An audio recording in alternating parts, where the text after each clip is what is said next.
Alright, welcome to this video on factorisation and solving by completing the square. So the notes again are on the Google Drive or attached to this video. So have a look at them first and I'm just going to go through the examples here. So our very first one, A, is x plus 3 squared equals 7. Now our very first step here is going to be to square root both sides because we want to get the x term by itself. With these first few examples, we're not going to complete the square because we don't need to. It already is, but some of the later ones we will have to. So let's square root both sides. And what we'd get, if we square root a squared term, it just gets rid of the square. Okay? So, and then we're going to have over here the square root of 7, but it's plus or minus the square root of 7. Okay? Because we know when we square root something, it gives us those two solutions. And then just to get x by itself, we're going to take 3 from both sides. So we'd have x is minus 3 plus or minus the square root of 7. Okay, so the two solutions, I'll list them. Minus 3 plus root 7 or minus 3 take root 7. Those are the two solutions that satisfy this problem here. Straight into B, x take 2 squared is minus 1. Now our very first step here would be to square root both sides. Okay, but we encounter a problem as soon as we do that, and I'll just take it to the next step to show you. Over this side we have the square root of minus 1. Okay, for our purposes, there's no such thing as the square root of a negative number. So this quadratic here has no real solution, but we'll just write no solution. Alright, I'll copy them down. I'm going to go through the next two examples. I'll just rub these out.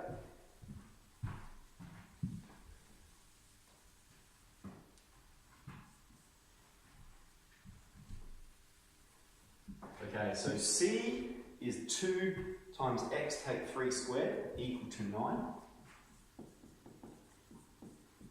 Okay, now before we square root both sides, we need to get rid of this coefficient out front here. So we move it over the other side, divide both sides by 2. Okay, and now we can square root both sides. So we have x take 3 is plus or minus the square root of 9 on 2. And then we'll move the 3 over. Okay, now this can be simplified using surd operations, but we're not concentrating on that at the moment. We're just concentrating on the completing the square process. We will go through surd operations, but it's not important for us just yet. The solution may appear different with the solutions that you have access to. Okay, D. X squared plus 2x equals 5. Okay, so here we're going to have to complete the square. Now the process for completing the square is we're going to add half of the b term squared to both sides. So in this case, b is 2. So we're going to go plus, so the b squared is the b term divided by 2, squared to both sides.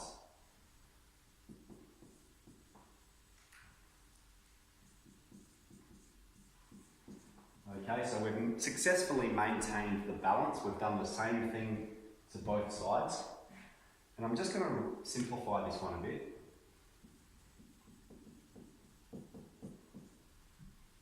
Okay, and that being equal to 5 plus 1 would be 6. What we can recognise here is we've got x squared plus 2 times x times 1 plus 1 squared. And this is our perfect square rule. And so what we're doing when we complete the square is perfect square factorisation. We recognise that this is a perfect square, and it's got to be every time because we've constructed it that way when we're adding half of the b term. So that simplifies to be x plus 1 squared. Okay, if you were to expand this, this is what you would get. And it's always going to be the case because we're manipulating it to be like that.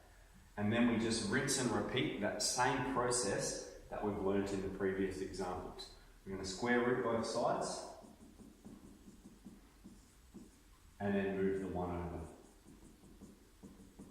Okay, so our two solutions, -1 plus root 6 or -1 take root 6. Now if you got a bit lost here with what we did, just keep following along because a few more examples should really help you to understand that process. So again, pause the video, copy it down, and I'll go through the next ones.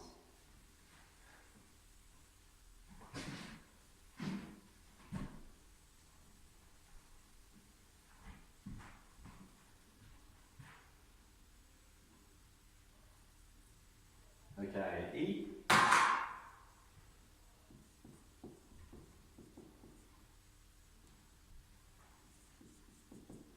X squared plus 6x is 2. So our very first step is going to be to complete the square. We're going to add half of the b term squared to both sides. In this case, b is 6. So we're going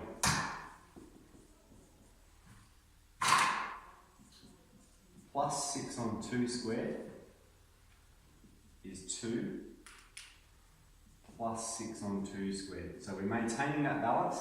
Here's the b term, it's half of it, and it's squared. We're doing that to both sides, and that's what allows us to complete the square. Let's process this, and again I'll write it in those simplest terms for you.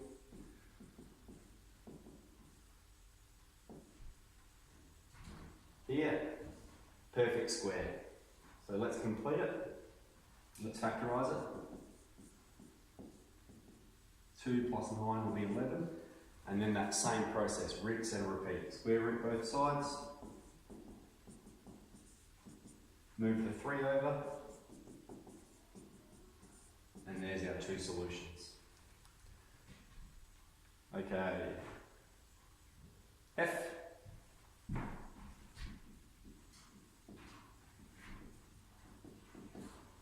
Alright, this one's going to be a little bit trickier because we're going to have some fractions to deal with. But let's get straight into it. In this case, the b term is 5, so we're adding half of 5 on 2 squared to both sides. And adding half of 5 on 2 squared over here. And let's simplify a bit here. So 5 on 2 is just 2.5, so we're actually going to leave that part as it is, but we will collect the like terms over here. So I'll just restate. So that's going to be -2 plus, and 5 on 2 would be 25 divided by 4.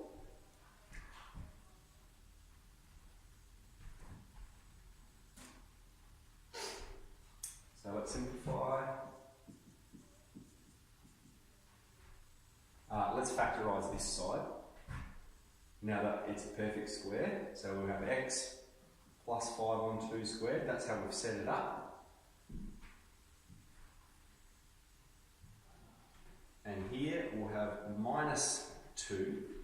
Now let's perform these fraction operations instead of converting it to a decimal. So we want to express a -2 with a denominator of 4. So that would be -8 on top of 4. -8 divided by 4 equals -2. And now we can perform this fraction operation. We have -8 plus 25, so let's simplify that. -8 plus 25 will take you to 17 on top of 4. Okay, then let's square root both sides.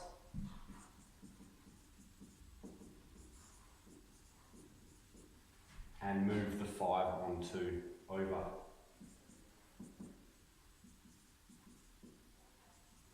Need our plus and minus.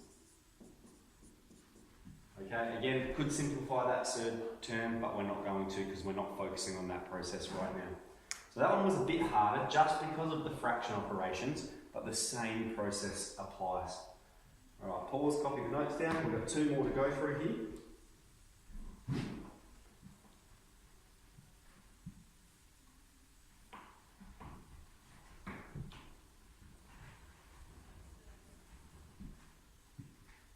Okay, G, x squared take 4x plus 1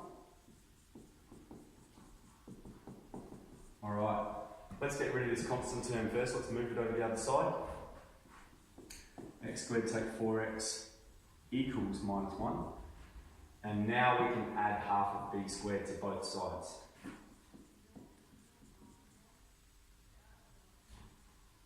And I'll do it in the blue again to show you what's going on. B on 2 squared.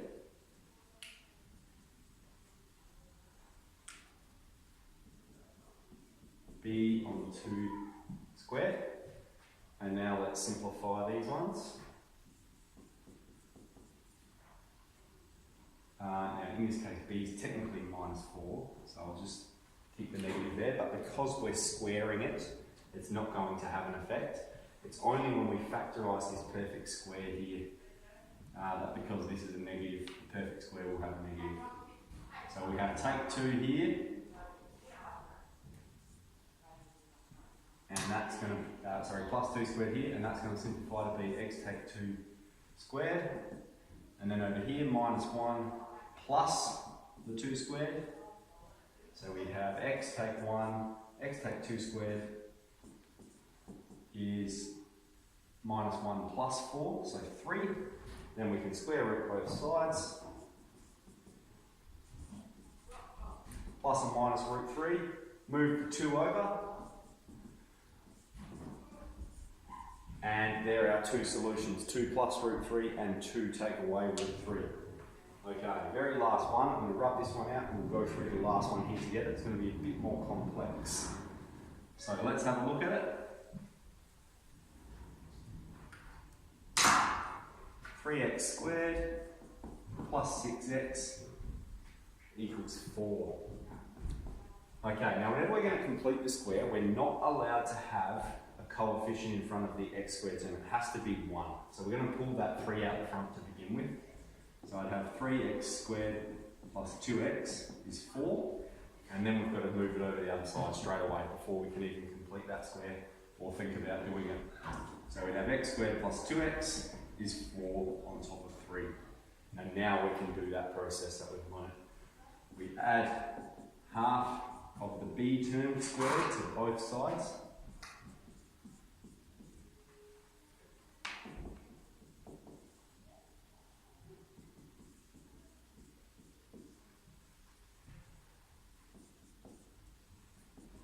Simplify. So over here we're going to get x plus 1 squared. Over here we're going to get 4 on 3 plus 3 on 3, so that'll be 7 on 3. There are our fraction operations. Root both sides. And then move the 1 over, and there are our two solutions. Okay, so at any stage, feel free to pause, copy down. The notes are on the Google Drive, but good luck with it.